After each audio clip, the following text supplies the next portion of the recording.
Abalunnyanja ku mwalo gw'Nakiwogo mu ssaza la Ssaabasajja Kabaka ery'e Busiro batubulidde nga bagenda okulaga essanyu eri Namulondo olwanyirimu Ssaabasajja Kabaka okuweza emyaka 3 ng'ali ku Namulondo alamula Obuganda. Nakiwogo tuteeseteese empaka z'amaato abavuzi okuva e Kasenyi, okuva e Buwaya, okuva e Kigungu ne Kalangala bagenda kubeera wano natujaguza tusanyuka lumu fenna. Bannabuso bategese empaka z'emizannyo egy'enjawulo mwe bagenda okubbinkanira okuva ku myalo egy'enjawulo omuli n'amasaza.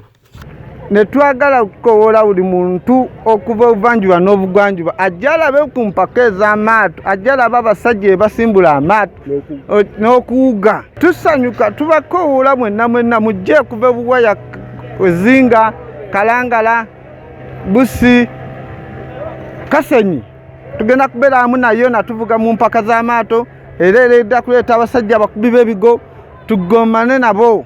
Shabani Sali atubulidde nti mu myaka 3 ejjabeene ngali ku Namulondo alamula Obuganda omulimu gw'obuvubi gutambudde bulungi newankubadde mulimu ebibasomooza ebitonotono. Emyaka 3 na Kabaka nali ku Namulondo kitegeeza kinene nnyo n'essanyu eringi lye tuwulira mu ffe era tuwulira essanyu na Kabaka waffe emyaka 3 gy'amaze nali ku Namulondo tufunyeemu essanyu lyokka.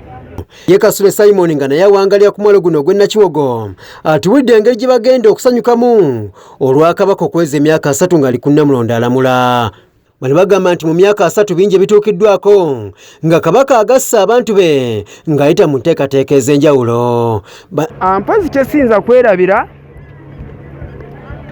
azizzaawo enkolagana y'abantu mu kukwatagana mu mipiira gy'ebika, emipiira gy'amasaza, okutugatta okubeera obumu. Boogedde ne ku byenkulaakulana batuuseeko ng'omwalo gw'Nakiwogo mu myaka 3 egyabeene kale nga tebasobola butamwenyumirizaamu.